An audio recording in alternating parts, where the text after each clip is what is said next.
Bonjour Benoît Peters. Bonjour Franck Sonneau. Pardon du retard, là, on est déjà depuis 2 heures ensemble, alors je vais me retrouver dans des conditions de rétrécissement du temps. Heureusement, on peut déjà vous écouter puisque vous avez la gentillesse de nous accorder 1 heure d'interview il y a quelques mois pendant cette première série de 150 émissions. On la retrouve toutes sur la chaîne YouTube. 30 minutes avec vous, c'est redoutablement une difficulté. J'ai choisi quelques images de vous. Je voudrais, sous forme presque de conversation, on en a convenu, échanger sur des petites choses. Alors, tout le monde sait sans doute qu'avec Françoise Cutten, vous avez ici en 83 inventé un monde entièrement, et c'est pas rien. J'aurais quelquefois même tendance à vous demander, puisqu'on va parler des années 90, on va aussi parler de votre travail sur l'image, qui est redoutable comme théoricien, comme inventeur d'images. Est-ce que quand vous êtes jeune homme avec ce Squeeton sur les marches à Bruxelles, si je ne dis pas de bêtises, est-ce que ce monde mental, il est le fruit vraiment de vos deux cerveaux? C'est-à-dire, vous avez inventé quelque chose et puis il y a eu besoin que Françoise Cuitten le dessine pour que vous commenciez à le voir et que vous travailliez à partir de ça? Alors d'abord, il faut dire qu'on est des amis d'enfance. Donc ça remonte à très loin puisqu'on s'est rencontrés à l'âge de 12 ans. Et on faisait un petit journal ensemble à l'école. On rêvait déjà, pas un monde, mais on rêvait pas mal de choses. François dessinait beaucoup. Moi, d'époque, je peignais même parfois sous la direction de son père, mais j'écrivais surtout. Et quand on s'est retrouvés à 20 ans à peu près, eh bien, un peu plus de 20 ans, François avait continué dans la voie de la bande dessinée. Moi, j'avais écrit, j'avais publié un premier roman, j'en terminais un deuxième, et on a eu envie d'essayer de faire quelque chose ensemble. On n'imaginait pas que ça deviendrait les cités obscures. On n'imaginait pas que ça nous prendrait aussi longtemps. On avait d'abord envie de réussir un livre et de voir si notre complicité d'enfant pouvait se retrouver. Est-ce que vous avez l'idée d'une série? Alors, c'est toujours facile de refaire le match. On est en 83, mais c'est un premier livre avec déjà Oui, l'idée que ça soit une espèce de on est même en continuum. 80 plutôt qu'en 83 parce que ça a mis du temps à se faire. On s'était retrouvés, on a discuté, on a vraiment cherché à faire un livre. Et c'est au moment du deuxième qu'on a eu envie de le situer dans le même monde. Le deuxième, c'est La fièvre d'Urbicande. Le premier avait été bien accueilli. Le deuxième a été très bien accueilli. Et grâce à ça, finalement, on a eu la confiance de notre éditeur, à l'époque, la revue à suivre, les éditions Casterman. Et on a eu la possibilité, en toute liberté, de développer une série qui n'est pas vraiment une série. C'est-à-dire que on peut entrer dans cet univers visuel par plusieurs entrées. On n'est pas Oui, obligé de le d'abord, lire chaque album peut être pris comme un récit indépendant. Il se trouve que ce récit se passe pas dans notre monde, mais dans un monde un petit peu différent. Alors, il y a des choses qu'on retrouve, hein, une atmosphère un peu fin 19e, un peu Art Nouveau. Et puis, il y a d'autres choses qui sont franchement différentes. Par exemple, les costumes ne collent pas exactement avec la technologie. Mais surtout, on a pu faire des bonds d'album en album. Par exemple, les deux premiers étaient un peu dans une atmosphère à la Jules Verne fin 19e, avec le troisième album de bande dessinée, La Tour, on est dans un monde plus proche de celui de la Renaissance. Oui. D'ailleurs, Donc, il n'y a pas du tout l'idée d'une série qu'on devrait lire dans l'ordre chronologiquement, où tous les albums formeraient les maillons d'une chaîne. On peut entrer comme on veut, on peut ne lire qu'un livre, on peut même n'en lire aucun. Et on peut aussi sentir peu à peu les liens entre ces différents albums et s'amuser à cartographier ce monde que nous avons appelé les cités obscures. Ce qui est drôle, c'est qu'un des invités, beaucoup plus tard, Jérôme Baron, s'occupe du Festival des Trois Continents à Nantes, et que ce festival a commencé de cette façon-là, sous l'égide de Jules Verne, qui est vraiment une espèce de figure incroyable. Et puis, ce qui est encore plus amusant, je vous interromps, ce qui est encore plus amusant, c'est que Jérôme Baron, c'est aussi le nom de celui qui, chez Casterman, s'occupe de faire rayonner internationalement nos albums. Je pense que c'est pas la même personne. Et donc, vous voyez qu'il y a des fils qui se créent. Et ce qu'on a découvert avec des invités différents sur les effets spéciaux, sur l'histoire de la techno, c'est la place dans ces années 70-90 de la science-fiction comme espèce de culture populaire, mais je disais de philosophie aussi. Vous êtes un homme qui analyse les images et qui a écrit une biographie sur Derrida, donc vous savez ce qu'est la philosophie. Je trouve, on parlait avec votre prédécesseur de Jeff Mills, un peu l'inventeur de la techno à Détroit. C'est quelqu'un qui lit de la science-fiction, et cette science-fiction, elle est nourrie d'idées il nous parlait d'afrofuturisme, c'est-à-dire d'hommes noirs américains qui s'inventent une planète pour aller y vivre où il serait mieux que dans un quotidien américain. Les années 70-90, et vous y participez grandement, font évoluer complètement la façon de fabriquer de la fiction. Oui, pour nous, je ne dirais pas que le mot de science-fiction est le plus juste. Nous sommes dans un univers décalé qui touche à l'utopie, à la dystopie, à l'uchronie, au fantastique. C'est un monde qui est quand même, par beaucoup de traits, assez proche du nôtre. C'est le monde du possible, c'est le monde du conditionnel. C'est pas le futur véritablement techno, puisque nous jouons avec une technologie qui est parfois plus ancienne que la nôtre. On avait l'impression, en mixant des signes, des familles de signes, qu'on revisitait un petit peu cette modernité qui nous a construit pour le meilleur et pour le pire. Quand je dis modernité, c'est aussi les grands rêves utopiques, par exemple l'architecture de Le Corbusier qui a conduit à des choses beaucoup moins joyeuses comme les grands ensembles. Et puis vous en parlez, ce Bruxelles-là fera un clin d'œil à votre Bruxelles qui sort cette année. Ce qu'on connaît peu si on n'a pas visité Bruxelles, c'est ce qui s'appelle la bruxellisation, c'est-à-dire le grand rêve moderne qui s'abat sur une vieille ville. Oui, Bruxelles, pour nous, la ville où nous vivions, maintenant je suis à Paris, François y est la moitié du temps, mais pendant longtemps, on était tous les deux bruxellois, et Bruxelles nous est apparu comme une bonne métaphore des villes touchées par le progrès, touchées par la folie du progrès, et l'idée de travaux simultanés qui allaient finalement réduire à peu de choses la ville ancienne, en voulant imiter d'abord Paris et Londres, et puis New York. Et donc, cette histoire de Bruxelles, je me souviens que quand on a commencé à y travailler, notre éditeur nous disait « mais est-ce que vous n'allez pas un petit peu vous provincialiser ?»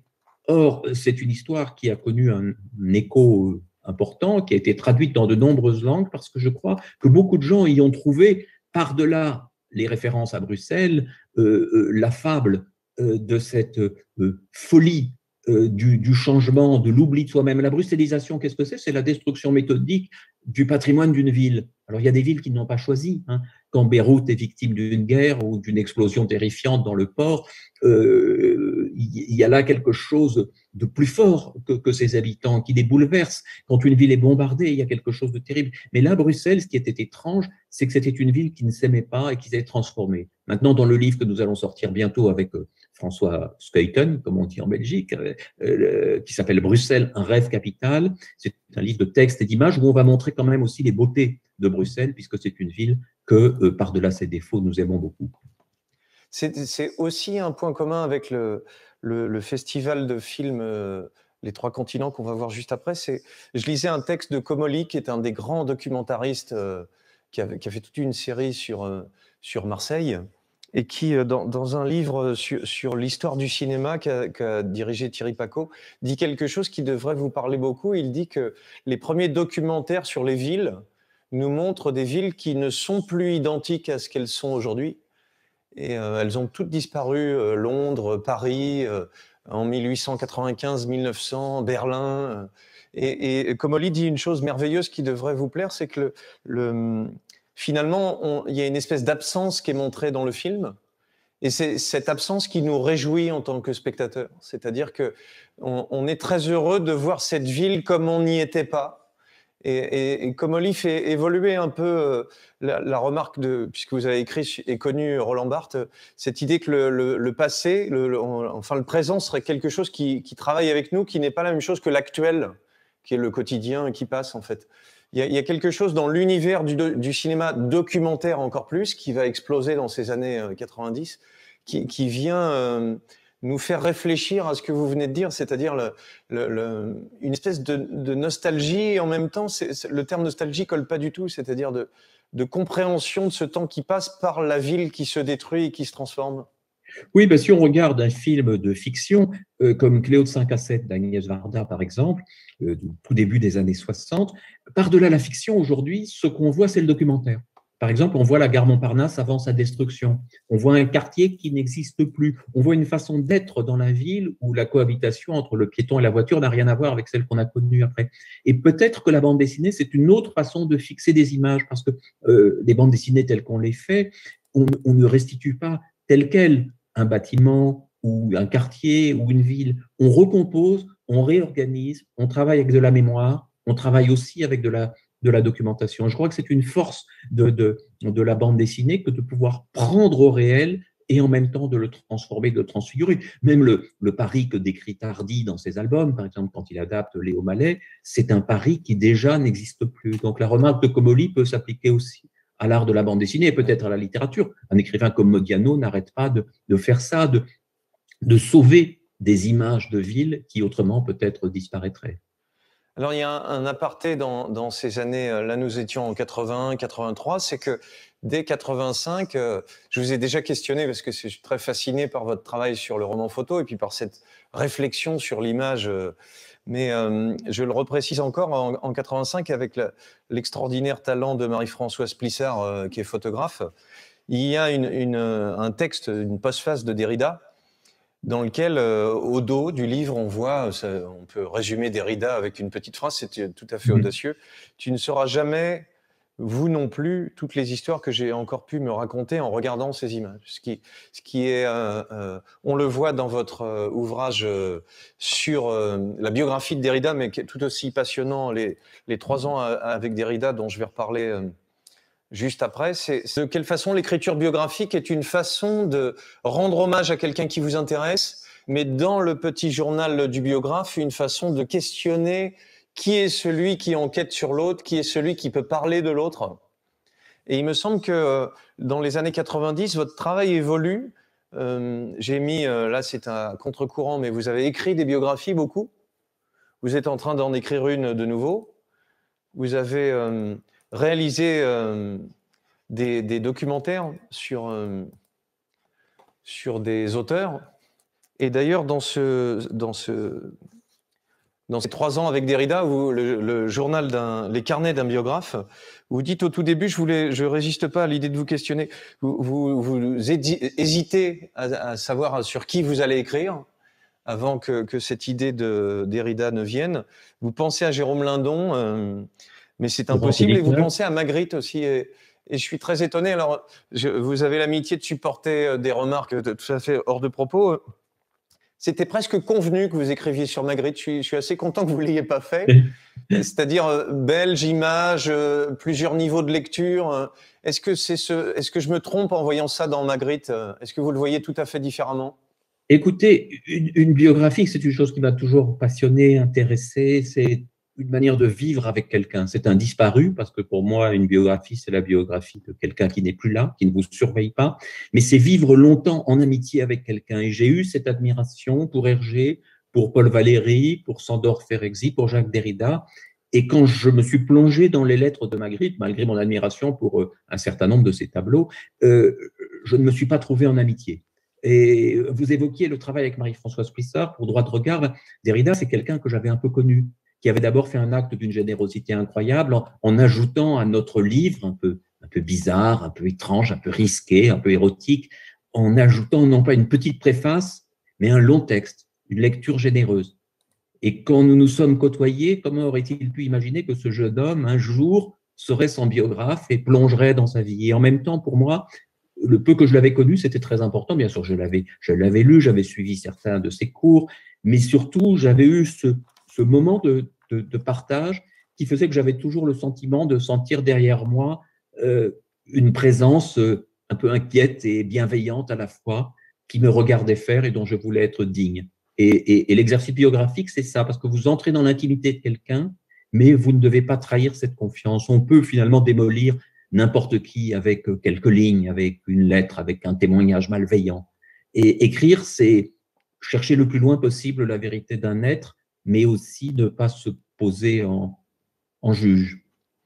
Et alors la transition, qui peut paraître très étonnante, c'est que cette série des cités obscures que vous avez commencé dès le début 80, qu'on vient de parcourir, la Fièvre d'Urbicande, le Bruxelles, qui se retrouve dans des tas de domaines. Quand on la regarde dans les années 90, elle change un peu de ton. Est-ce que alors c'est l'artifice des années 90 qui me fait vous questionner comme ça, mais on dirait que les sujets, cet extraordinaire livre, L'enfant penché, où on a, oui, on peut le dire parce que le titre suffit, mais une petite fille qui penche.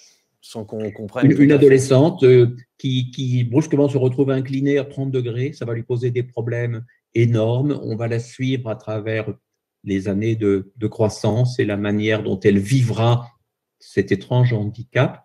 Et c'est vrai que par rapport aux albums comme Les Murailles de Saint-Mary's, La Fièvre de Lucande ou La Tour, ou même Brussels, où l'architecture était vraiment le sujet central, les albums des années 90 sont un peu plus des albums du corps. Et donc là, L'Enfant penché ou L'ombre d'un homme, ce sont des albums où le personnage retrouve une présence un petit peu plus forte. Et puis c'est aussi L'Enfant penché, qui est peut-être l'album dont je suis le plus fier dans la série. C'est aussi la rencontre de la bande dessinée et du récit photographique, puisque Marie-Françoise Plissard a participé pour certaines séquences à cet album. Il y a un entrecroisement entre plusieurs familles d'images qui, bien sûr, se rencontrent. J'ai toujours aimé ce genre d'expérience et j'aime aussi, évidemment, les rencontres humaines qui président à ce type de travail, parce que la collaboration est un peu le cœur de mon travail. Et par certains côtés, je pourrais même dire que la biographie, c'est une collaboration avec un disparu. Vous avez une idée les années 80, le succès arrive avec la bande dessinée.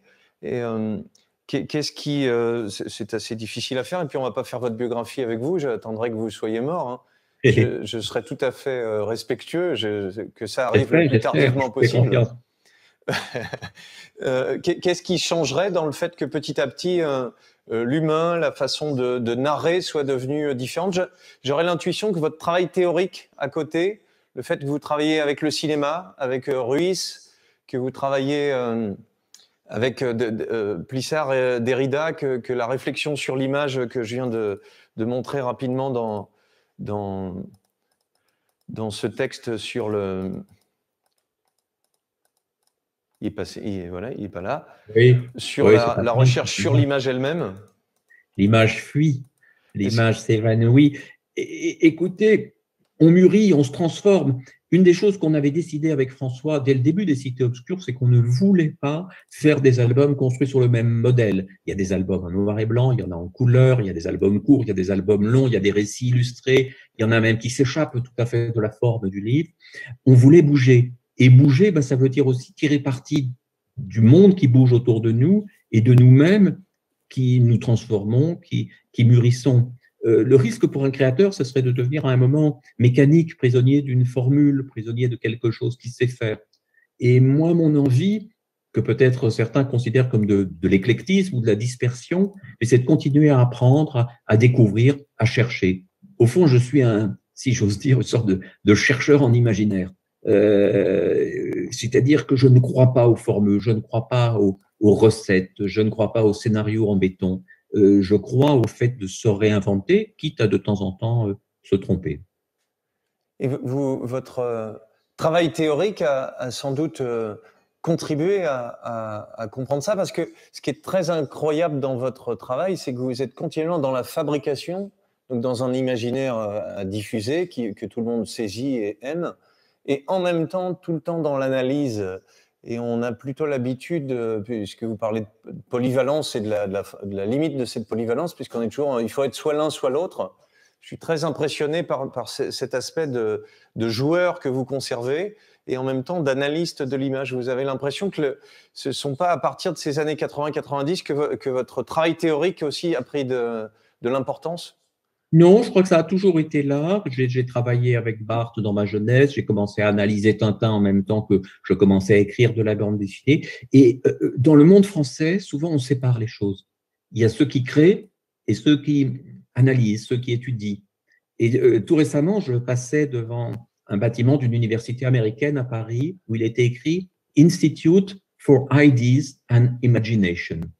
Et je me suis dit, bon voilà, ça c'est formidable. Ideas and Imagination. Oublions l'Institute et lions les deux. Et je crois que la réflexion m'a aidé dans mon travail d'auteur de fiction et réciproquement. Et j'ai voulu écrire des textes, par exemple des biographies, qui se lisent vraiment comme des récits, comme des portraits, qui fassent vivre des personnages. Donc pour moi, il n'y a pas de séparation. Simplement, il est vrai que pour certaines personnes, s'intéresser à la fois à Hergé, le père de Tintin, et à Derrida, qui a lancé la déconstruction, ça peut paraître très bizarre, ça peut paraître très étrange. Mais pour moi, ce sont des livres faits avec le même soin, la même passion. Et je dirais que j'essaye, si j'ose dire, de montrer tout ce qu'il y a de complexe chez Hergé et de montrer dans le même temps tout ce qu'il y a de peut-être pas si compliqué chez Derrida, dans sa trajectoire biographique, dans son rapport avec les penseurs qui l'ont entouré, dans son inscription dans le XXe siècle. On a surtout l'impression que l'imaginaire est une matière à travailler comme on ferait un gâteau pour vous, et qu'en même temps, elle est une matière à analyser. Et qu'au lieu de mettre l'imaginaire seulement du côté de l'enfance ou de l'adolescence, vous en faites vraiment un matériau à éprouver, à cuire, à cuisiner, à rissoler, et que c'est le point commun, puisqu'il est quand même très complexe, le point commun entre tous vos travaux. On a cinéma, vidéo. Je disais que vous n'avez finalement juste pas été dans le jeu vidéo à un endroit où peut-être on s'y serait attendu. C'est vrai qu'il a manqué la bonne rencontre. Il y a eu plusieurs fois des marques d'intérêt par rapport à nos bandes dessinées. Et puis moi, je ne suis pas vraiment un joueur, ou je le suis d'une autre façon, à travers le scénario. Et donc, la rencontre ne s'est pas faite, alors que un de nos grands amis, à François et moi, Benoît Socal, a été à côté de ses bandes dessinées Canardo, le créateur de l'Amazone, puis de Siberia, qui ont été des jeux où il a tiré parti de toute son expérience d'auteur de bande dessinée. Il a réussi à faire un jeu d'auteur, un jeu avec sa personnalité. Mais peut-être que les processus industriels nous ont fait peur, comme parfois le cinéma, dans sa version la plus lourde, peut nous retenir. Eh bien, je voulais montrer le livre que vous allez sortir. Vous avez fait une parenthèse de cuisine avec un travail à la fois avec Aurélia Horita et à la fois d'interview. Avec Michel Guérard, un des plus grands chefs français. Voilà, là aussi, on ne s'attend pas forcément. La distinction art populaire, art savant est complètement éclatée. Elle n'a jamais prise dans votre travail. C'est continuellement des sortes de confluences. Est-ce que vous pouvez nous dire un petit mot de ce livre qui est encore aussi hybride? Oui, alors d'abord, je dirais que je suis quelqu'un qui n'a pas de hobby. J'ai beaucoup de passion. Et donc, ces passions s'entrechoquent. Donc, la cuisine, par exemple, à un moment, a presque été une activité professionnelle pour moi. Quand j'étais étudiant, j'ai préparé des repas chez des gens pour gagner ma vie, tout simplement. Et je m'initiais à la nouvelle cuisine en même temps que j'étais passionné par le nouveau roman ou par la nouvelle vague. Et voilà, la cuisine est restée quelque chose que seuls mes proches connaissaient jusqu'au moment où, avec la dessinatrice Aurélia Horita, on a décidé de faire une bande dessinée autour de ces aventures que j'avais eues comme jeune homme. Et ça m'a donné l'occasion de me rapprocher d'un des plus grands chefs français, qui est maintenant un monsieur très âgé, Michel Guérard, l'inventeur de la grande cuisine minceur, un homme qui a 3 étoiles depuis bientôt 50 ans. Et on a fait un livre de dialogue ensemble parce que autant on ne peut pas faire une biographie d'un vivant, autant c'est une joie de dialoguer avec quelqu'un. J'ai aimé dialoguer avec Jiro Taniguchi, l'auteur du Sommet des dieux et de Quartier lointain. J'ai aimé dialoguer avec Alain Robbe-Grillet. J'ai aimé dialoguer avec Raoul Ruiz. Et là, je le fais avec ce grand cuisinier. Et un dernier mot avec Chris Ware, qui sur les années 90 représente une transformation de la bande dessinée, et encore un coup de chapeau qu'on peut vous rendre. Un concurrent, le talent des autres. Ceux qui sont jaloux du talent des autres n'ont rien compris à la création. Je pense que Chris Ware apporte un rayonnement à la bande dessinée, comme Jean-Marc Rochette ou Catherine Meurice ou plein d'autres apportent un rayonnement à l'art de la bande dessinée, et que tout ce qui fait grandir un art nous aide tous. Donc, je crois que l'admiration n'est pas du tout incompatible avec la création. Bon, oui, Chris Ware, c'est vrai que c'est un auteur apparu dans les années 90, mais comme vous le savez, il vient d'avoir le Grand Prix d'Angoulême. Il sera célébré à Angoulême en 2022, et donc c'est encore un de ces auteurs qui aujourd'hui est extrêmement vivant. Peut-être qu'il y a un moment où on découvre des voies nouvelles, des créations. Alors, on attache un petit peu les gens à cette période, mais je crois que, évidemment, le rêve de tout artiste, c'est de se renouveler dans la durée. Eh bien, je vous remercie de ce temps encore que vous nous avez accordé. Ça passe assez vite. Et c'est un plaisir. Alors, bonne soirée. Voilà, et je vais me mettre à une de mes passions, la cuisine. Merci à vous. À bientôt, Franck. Au revoir. Merci.